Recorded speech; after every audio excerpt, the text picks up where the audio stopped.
भारत में होने वाली दलितों के ऊपर एट्रोसिटी का पूरा डेटा निकाल लीजिए, आपको पता चल जाएगा शेड्यूल कास्ट शेड्यूल ट्राइब के ऊपर जो एट्रोसिटी हो रही है उसमें ओबीसी का कितना बड़ा रोल है। आप देख लीजिए, आपको पता चल जाएगा। जो जातियां अपने आप को ओबीसी मान ही नहीं रही हैं, पिट रही हैं। अब तो यादव यूपी में पिट रहा है, कथा वाचने के नाम पर सर पर मुंडन कर दिया गया, ऊपर मूत्र छिड़क दिया गया घरवाली का, उसके बावजूद भी यादव अपने आप को शूद्र मानने को तैयार नहीं है। जाटों का रोज शोषण हो रहा है, उनको ब्राह्मणों ने गाली दी जाटों को, मैं मन से बोल रहा हूं। अरे ये तो अनपढ़ गवार है, 16 दूनी 8 हैं, 16 दूनी 8 हैं, इनके लिए तो सब कुछ उल्टा है। आधुनिक जाटों के लड़के गाली के पीछे लिख करके घूमते 16 दूनी 8, मतलब जाटों को गाली दी गई और जाटों ने स्वीकार कर ली, उसका विरोध नहीं किया कि 16 दूनी 8 नहीं होते, 16 दूनी 32 होते हैं। तो क्या वो आपका साथ देंगे? पश्चिम उत्तर प्रदेश का गुर्जर आपका साथ देगा? कितने पटेल हैं जो आपके साथ आंदोलन में? इक्का दुक्का जो लोग इन जातियों से आ गए उनका धन्यवाद है, लेकिन मैं फिर कहता हूं कि ओबीसी समाज को चाहिए वो पहले अपने लोगों को तैयार करें। लक्ष्मण यादव हमारे मंच पर आकर के भाषण दें, अच्छी बात है, लेकिन मैं चाहता हूं कि यादवों का बड़ा मंच लगे और लक्ष्मण यादव वहां जाकर के भाषण दें।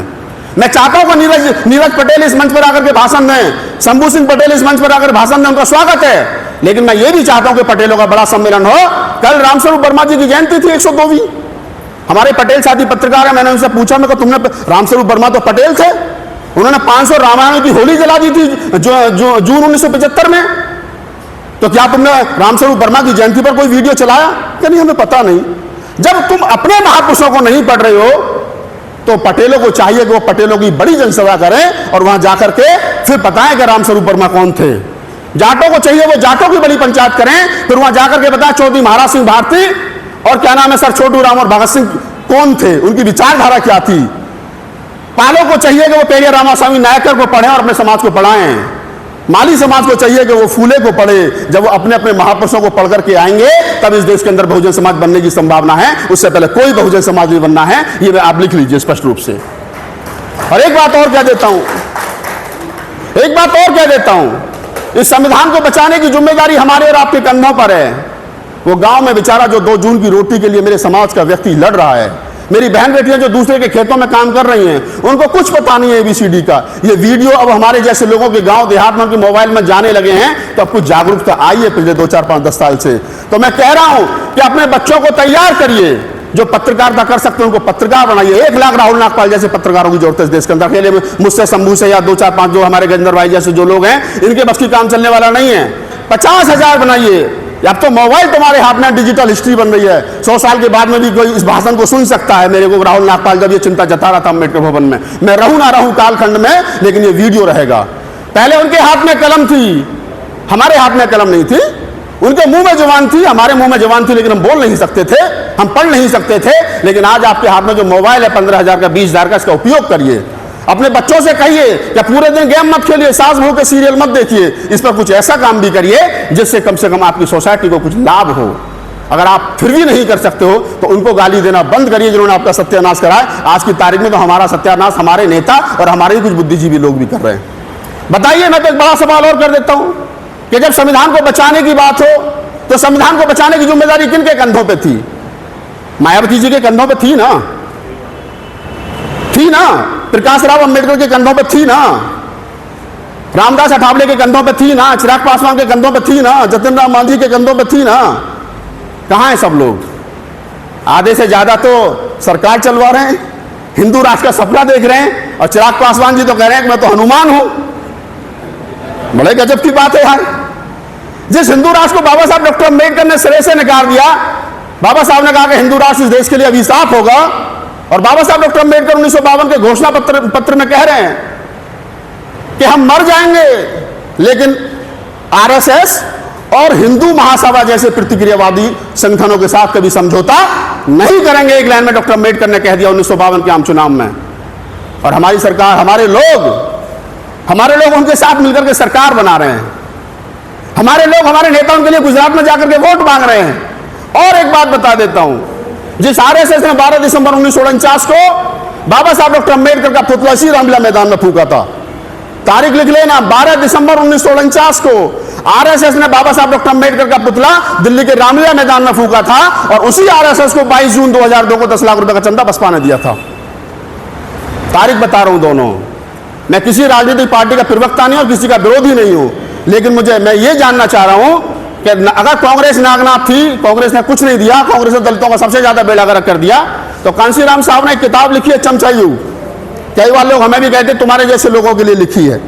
मैंने कहा भाई मैं तो राजनीतिक दल से नहीं जुड़ा, लेकिन फिर भी तो उन्होंने कहा कि तुम्हारे जैसे लोगों के लिए लिखी, तो मैं वो किताब पढ़ी।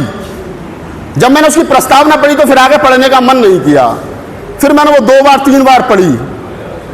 उस किताब को जब मैंने पढ़ा तो कांशीराम जी उसमें खुद कह रहे हैं 1982 में उस किताब को लिखते वक्त कि 20 लाख सरकारी कर्मचारी दलित समाज के अभी भारत में हैं, क्योंकि वो तो बामसेब चला रहे थे उस समय पे, तो उनको पता था, सरकारी कर्मचारियों का संगठन था बामसेब।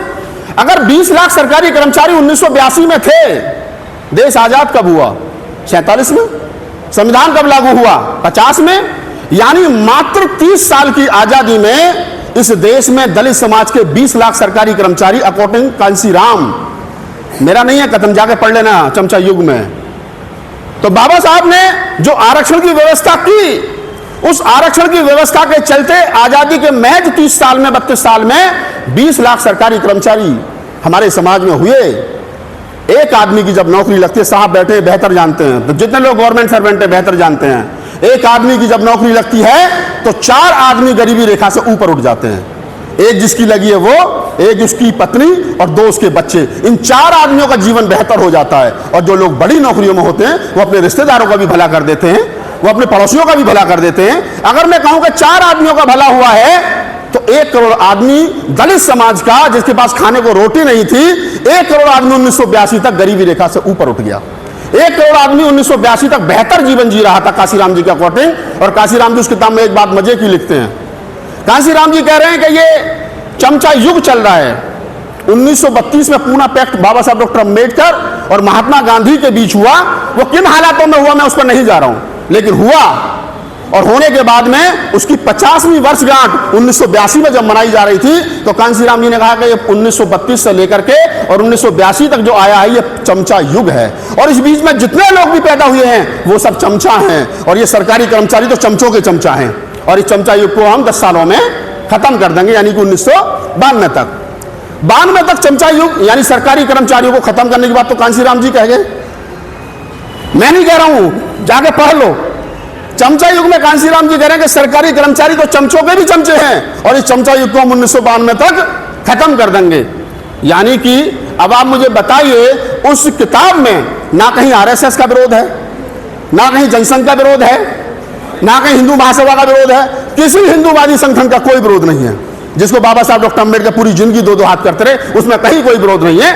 मैं सिर्फ ये कहना चाह रहा हूं आपसे, मैं कांशीराम जी का बेहद सम्मान करता हूं, मायावती जी का बेहद सम्मान करता हूं। ये दलित नेता जो हिंदू धर्म की पालकी ढो रहे हैं और जिनके कंधों पे चल करके हिंदू राष्ट्र बन रहा है, मैं इनका बेहद सम्मान करता हूं। लेकिन कब तक करूं? जब मेरे बच्चों के हाथ से नौकरी जारी हो। मेरे ताऊ ने 10वीं करने के बाद में, 12वीं करने के बाद में वो सोचता था मैं 2 नौकरी करूं, एलडीसी बनूं, डीटीसी में कंडक्टर लगूं, पोस्ट ऑफिस में लगूं, रेलवे में लगूं। वो 10वीं करने के बाद में 3-3, 4-4 नौकरियों का ऑफर था। आज उसका बेटा एमटेक करने के बाद में उतनी तनख्वाह पे काम कर रहा है जितनी मेरे ताऊ को पेंशन मिलती है। तो बताइए कौन सा राष्ट्र है भाई? जब हमारे लोगों का शोषण हो रहा हो और जिस संविधान की वजह से हमको सब कुछ मिला हो, उस संविधान को रोज जलाया जा रहा हो और ये कहा जा रहा हो कि हमें 400 पार दीजिए, हम संविधान बदल देंगे, और हमारे राजनीतिक दल 400 पार में सहयोगी हो, उनके 400 पार में सहयोगी हो, महाराष्ट्र से लेकर के उत्तर प्रदेश से लेकर के बिहार तक। तो मुझे बताइए, मैं मनुवादियों से लड़ूं या अपने वालों से लड़ूं? मुझे लगता है कि जरूरत अपने वालों से लड़ने की पहले है, और ये मेरी अकेले की जिम्मेदारी है, तुम तमाम साथियों की जिम्मेदारी है। गांव-गांव, गली-गली जाइए, लोगों को तैयार कीजिए। हमारा पहला शत्रु आरएसएस और भारतीय जनता पार्टी है, मैं दावे के साथ कह रहा हूं। और हमको आरएसएस और भारतीय जनता पार्टी को रोकने के लिए किसी को भी वोट करना पड़ेगा। हम वोट करेंगे, इनको हराएंगे, इनको रोकेंगे, और बाबा साहब डॉक्टर अम्बेडकर के संविधान को, बाबा साहब डॉक्टर अम्बेडकर, फूले कबीर, नानक, रैदास की वैचारिकी को उसी दिशा में खड़ा करेंगे जिस दिशा में हमारे महापुरुषों ने कहा था। आपने मुझे सुना, इसके लिए बहुत बहुत